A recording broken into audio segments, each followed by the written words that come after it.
आप देख रहे हैं इन न्यूज। राजनीति में कुछ चेहरे ऐसे होते हैं जो भीड़ में नजर नहीं आते, लेकिन सत्ता की इमारत उन्हीं के कंधों पर टिकी होती है। आज हम बात कर रहे हैं भाजपा के कार्यकारिणी अध्यक्ष नितिन नबीन की, एक ऐसा नेता जिसकी कहानी मंच की तालियों से नहीं बल्कि संघर्ष, अनुशासन और संगठन से बनी है। नितिन नबीन का जन्म पटना में हुआ। उनका परिवार राजनीति से जुड़ा था, लेकिन यह कोई ऐशो आराम वाली राजनीति नहीं थी। उनके पिता नवीन किशोर प्रसाद सिन्हा भाजपा के वरिष्ठ नेता और जेपी आंदोलन से जुड़े हुए थे।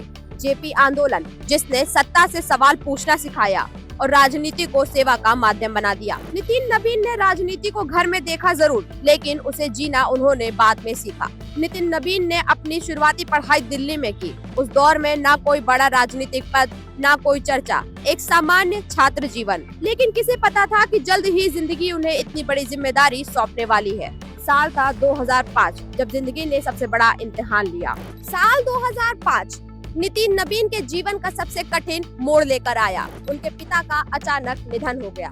एक तरफ पिता को खोने का दुख, तो दूसरी ओर राजनीतिक जिम्मेदारी का बोझ। उनके पिता के निधन से पटना पश्चिम विधानसभा सीट खाली हो चुकी थी। पार्टी कार्यकर्ताओं और स्थानीय नेताओं का दबाव बढ़ रहा था, आगे आपको आना होगा। उस वक्त नितिन नबीन की उम्र सिर्फ 26 साल थी। न लंबा राजनीतिक अनुभव, न प्रशासनिक पृष्ठभूमि, सिर्फ भरोसा और पिता के नाम की जिम्मेदारी। 2006 में भाजपा ने नितिन नबीन को उपचुनाव में उतारा। कई लोग आशंकित थे, इतना युवा नेता क्या इतनी बड़ी दायित्व को निभा पाएगा, लेकिन नतीजों ने सबको चौंका दिया। नितिन नबीन चुनाव जीत गए थे। यह जीत सिर्फ एक विधानसभा सीट की नहीं थी, यह जीत थी एक टूटे हुए बेटे की, जो जिम्मेदारी उठाकर खड़ा हो गया।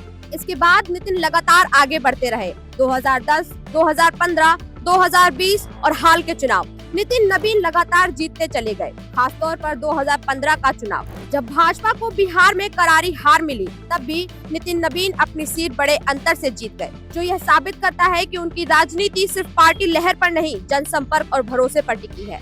नितिन नबीन सीधे विधायक नहीं बने, उन्होंने छात्र राजनीति में एबीवीपी से शुरुआत की। इसके बाद भाजपा युवा मोर्चा प्रदेश अध्यक्ष, फिर राष्ट्रीय महासचिव बने। युवा कार्यकर्ताओं को जोड़ना, संगठन खड़ा करना और जमीन पर काम, यही उनकी असली पहचान बनी। पार्टी के अंदर भी नितिन नबीन की छवि साइलेंट स्ट्रेटेजिस्ट के रूप में बनी हुई है। साइलेंट स्ट्रेटेजिस्ट वो नेता जो कम बोलता है, लेकिन जब बोलता है तो संगठन सुनता है। कोई जल्दबाजी नहीं, कोई शो नहीं, कोई टीवी डिबेट की होड़ नहीं। नितिन नबीन अगर कुछ जानते हैं तो वो है सिर्फ काम, सिर्फ और सिर्फ काम।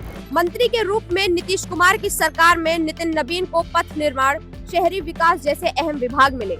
यहाँ भी उनकी छवि बनी, फाइलें समय पर निपटाने वाले और अफसरों से काम लेने वाले मंत्री की। आज की राजनीति में विवाद अक्सर पहचान बन जाते हैं, लेकिन नितिन नबीन का नाम बड़े विवादों से लगभग दूर रहा। वे मानते हैं लंबी पारी के लिए संयम जरूरी है। जब भाजपा ने नितिन नबीन को कार्यकारिणी अध्यक्ष बनाया तो कई लोग चौंक गए, लेकिन पार्टी के अंदर यह फैसला पहले से तय रास्ते का अगला कदम माना गया, क्योंकि उन्होंने कभी शोर नहीं मचाया, लेकिन संगठन को कभी कमजोर नहीं होने दिया।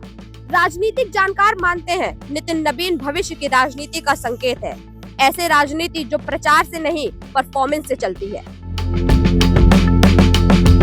नितिन नबीन की ये कहानी हमें याद दिलाती है कि राजनीति केवल मंच और माइक से नहीं होती, बल्कि कभी कभी सबसे मजबूत नेता वो होता है जो चुपचाप संगठन की नींव को मजबूत करने में लगा रहता है। कैमरा पर्सन रमेश वर्मा के साथ मैं कीर्ति, इन न्यूज लखनऊ।